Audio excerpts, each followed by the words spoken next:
Apakah dua pasal dalam RU ini bertentangan dengan konstitusi? Dengan segala hormat saya pada pemerintah dan DPR, saya mesti bilang konyol.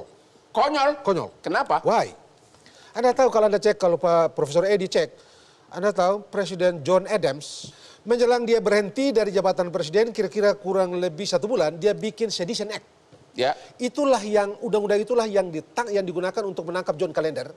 Ya. Hanya karena dia menulis yang kira-kira kayak tadi itu. Jadi, substansi pasal tadi kita mundur sampai pada tahun 1801. Mundur berapa ratus tahun kita ini? 200 lah. 200 tahun mundur. 200 tahun gitu Oke. ya. Itu tahun 1801, pasal persis seperti itu. Ya. Substansinya seperti Benar. itu. Tahun 1801. Itu John Adams.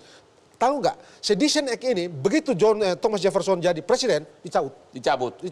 Karena ini memukul, ini instrumen menciptakan monster bagi rakyat. Ya. Tutup mulut. Saya mau tanya sama pemerintah dan DPR. Bagaimana caranya pemerintah dan DPR memastikan bahwa Anda, saya, kita ini orang-orang berharkat dan bermartabat? Ya. Ya, satu. Yang kedua, mengertikah presiden dan DPR sekarang konsep tentang presiden, konsep presiden itu nama jabatan atau nama orang? Ya. Itu mesti dibikin beres. Kategori yang pertama, saya tidak melihat reasoning ini. Bukan soal demokrasi dan tidak demokrasi. Apa yang mengatakan Anda memilih itu? Pasal kayak tadi itu ya. Inggris misalnya, penghinaan itu tidak boleh. Betul, tidak boleh. Sampai dengan sekarang, semua jurnalis tahu bahwa Anda tidak boleh sembarangan menulis bla bla bla bla gitu ya. Kalau orang tersinggung, Anda diambil. Bukan, sama sekali tidak dipertalikan dengan harkat dan martabat. Ya. Yang dipertalikan adalah tindakan itu mengancam tatanan bermasyarakat. Ya. Pemerintah ada di mana? Dan DPR ada di mana dalam reasoning soal pasal-pasal itu tadi. Ya. Itu yang mesti bikin beres. Yang ketiga, pasal ini sepenuhnya menghabisi kita. Tidak ada urusan dengan demokrasi dan tidak demokrasi. Karena Undang-Undang Dasar menjamin saya, kita semua ini menyatakan pikiran kita, hasrat kita untuk kepentingan kehidupan dan macam-macam. Dan cara kita menyatakan hasrat kita dan segala macam itu ada berbagai cara gitu ya. Kita berkelompok, kita demo, kita menyatakan ini, menulis dan segala macam. Tadi elastis semua itu. Dan itu artinya, itu bermakna bahwa undang-undang ini jauh lebih buruk dari yang dibikin oleh Belanda. Bagaimana sekarang mereka memberikan batasan kritik dengan penghinaan? Bagaimana coba itu? Bagaimana sekarang? Itu tidak dijelaskan tadi itu. Jadi ini pasal sepenuhnya pasal jahat, pasal busuk, pasal paling nakal, paling rusak ini pasal. Okay. Abang itu presiden, abang dihina, abang itu disebut presiden karena abang punya kerja melaksanakan hukum. Ya. Polisi, jaksa, semua anak buahnya bapak. Ya. Lalu bapak pergi sana suruh, saya dihina itu. Kira-kira bapak tidak melapor pada diri sendiri itu? Apa tidak otoriter itu? Tidak tiran itu? Ya. Tiran. Jadi? Begitu. Jadi nggak masuk di akal ini reasonnya. Mau pakai tadi itu asal delik dan segala macam. Ini tiran. Omong kosong nih pasal ini. Begitu. Soal tadi malah in se dan malah in prohibition. Ini kan soal konstruksi doang. Ya. Soal rasa level etik. Itu doang kok. Jadi menurut analisamu, tidak benar. Pasal ini dibuat untuk menghabisi kita. Dalam kaitannya dengan apa?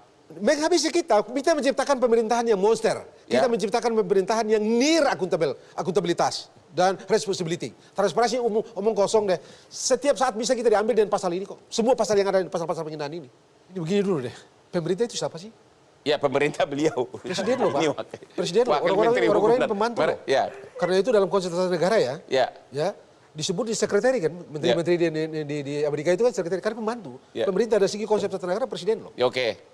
Begitu. Jadi presidenkah yang melakukan ini? Ya, memang atas nama presiden beliau bertindak. Memang dia orangnya presiden. Nah, kalau begitu presidennya jahat loh. Hah?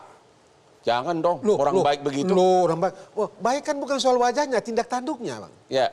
Tindak tanduknya loh. Oke, jawab dulu pertanyaan. Nah. Apakah memang itu kelewatan? Juli sudah mau disahkan padahal KUH pidana itu adalah masalah yang sangat... kayak begini, masih kayak berantakan ini. Ya. Masih berantakan kayak begini kan sekarang kan? Jahat. Jadi itu benar-benar Anda tidak setuju ya? Saya tidak setuju. Pak Isnur. Nah, karena itu saya sarankan kepada Presiden lah. Ini pasal-pasal yang ngaco ini supaya ada legasi dari beliau, cabut lah. Ya.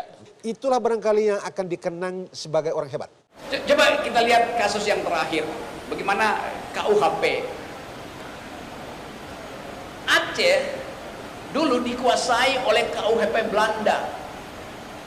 Yaitu tidak boleh menghina Ratu Wilhelmina. Menghina ratu atau raja Belanda itu dihukum itu dengan pidana badan.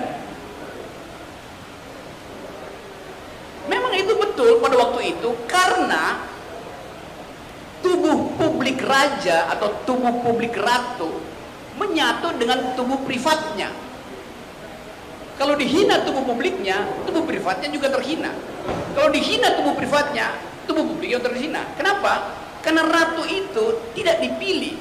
Ratu itu menganggap dia dapat warisan, entah karena darah, entah karena Tuhan itu. Jadi menyatu antara tubuh publik dan tubuh privat sang pemimpin. Waktu kita memilih republik dan demokrasi, tubuh itu dibedakan. Ada tubuh privat presiden, namanya Jokowi. Ada tubuh publik presiden, namanya Presiden Jokowi. Sekarang KUHP bilang, tidak boleh menghina presiden. Kalau presiden itu tubuh publik, yang bisa terhina adalah martabat manusia, bukan martabat presiden. Nggak ada istilah martabat presiden. Anda baca ensiklopedia, yang ada human dignity, martabat manusia. Presiden bukan manusia, presiden jabatan. Itu bedanya tuh. Jadi memang itu undang-undang yang undang-undang yang dulu lah. Bagaimana mungkin kita menghina barang? Presiden itu kan barang, bukan orang. Yang orang adalah Jokowinya tuh. Presiden itu diikat oleh hukum, administrasi negara tuh. Jadi sekali lagi, kalau kita bayangkan sekarang bahwa kita memang memburuk dalam segala hal. KUHP kita buruk, undang-undang Omnibus Law